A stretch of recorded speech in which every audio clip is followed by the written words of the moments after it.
The story begins not with triumph, but with a girl who was never allowed to be one. Imagine being crowned queen before you could even walk.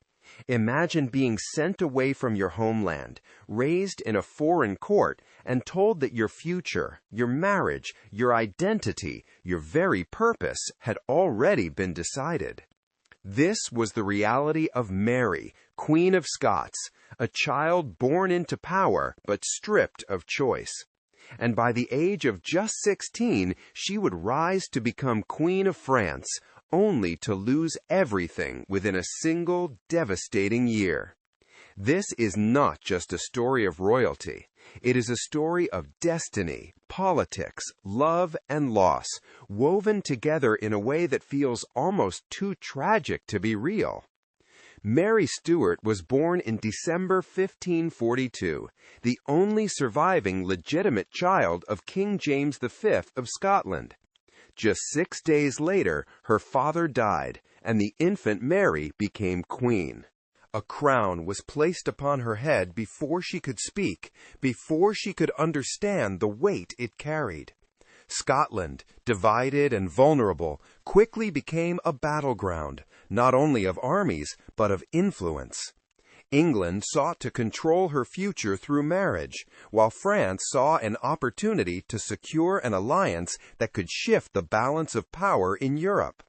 At just 5 years old, Mary was sent across the sea to France, leaving behind her homeland for a life she did not choose. There, she was raised in the glittering yet dangerous court of the French monarchy, surrounded by luxury, culture, and political ambition. She was educated as a Renaissance princess, fluent in multiple languages, trained in music, poetry, and diplomacy. To those around her, she was not just a queen. She was a symbol, a living piece in a much larger game. And at the center of that game was her future husband, Francis, the Dauphin of France. Francis was the son of King Henry II and Catherine de' Medici, born into a dynasty that ruled one of the most powerful kingdoms in Europe. Unlike Mary, he was frail, often sickly, and overshadowed by the immense expectations placed upon him. Yet from childhood, it was decided that he and Mary would be united, not for love, but for power. Their marriage would bind Scotland and France together, strengthening both kingdoms against their common rival, England. In April 1558, at just 15 years old, Mary married Francis in a grand ceremony at Notre Dame Cathedral in Paris. The event was dazzling, filled with opulence, music, and celebration. To the world, it appeared as a fairy tale, two young royals united in love and destiny.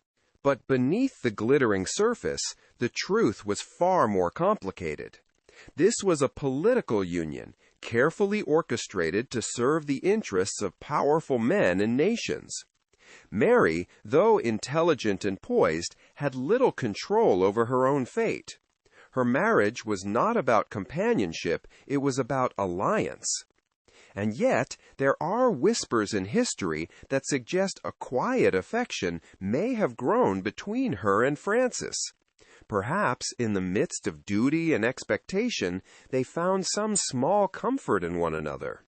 Just 1 year later, in 1559, everything changed. King Henry II of France died unexpectedly after a jousting accident, and the young Francis ascended the throne as King Francis II. At 16, Mary became Queen of France. For a brief moment, she stood at the pinnacle of European power, Queen of Scotland and France, a symbol of unity and strength.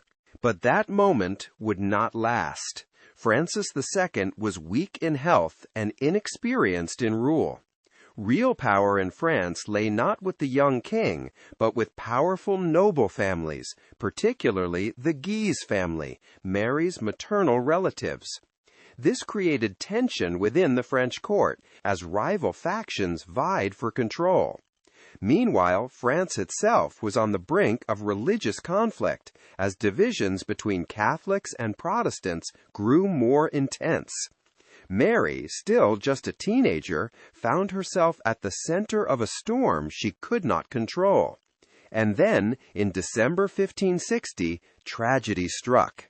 After less than 2 years on the throne, Francis II died, likely from complications related to an ear infection that spread into his brain. He was just 16 years old. In an instant, Mary lost not only her husband, but her position, her power, and her place in France. At 16, she became a widow. The court that had once celebrated her now turned cold. With Francis gone, Mary was no longer Queen of France. The throne passed to Francis's younger brother, Charles IX, under the regency of Catherine de' Medici. Mary, once central to the French court, became an outsider almost overnight. Her marriage alliance had served its purpose, and now she was no longer needed. For a young woman who had spent nearly her entire life in France, the loss was profound. She had lost her husband, her status, and the only home she had truly known since childhood. The glittering palace that once symbolized her rise to power now became a place of isolation and grief. In 1561, Mary made the difficult decision to return to Scotland, a country she had left as a child and barely knew. But Scotland had changed. The nation she returned to was deeply divided, especially along religious lines. The Protestant Reformation had taken hold, challenging the authority of the Catholic Church, a faith Mary herself remained devoted to. As a Catholic queen ruling over a largely Protestant country, she faced immediate suspicion and resistance. And so, the young widow who had once been Queen of France now found herself navigating a far more dangerous reality. Her story did not end with Francis. In many ways, it was only just beginning. But the loss she experienced at 16 would shape everything that followed, the decisions she made, the alliances she formed, and the enemies she would face. Because Mary's life would continue to be marked by tragedy. She would marry again, this time to Lord Darnley, a union that quickly turned toxic and violent. She would be linked to scandal, betrayal, and murder. She would be forced to abdicate her throne.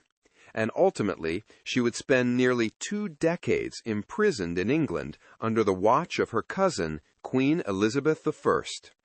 Her life, once filled with promise and power, would end not with a crown, but with an execution.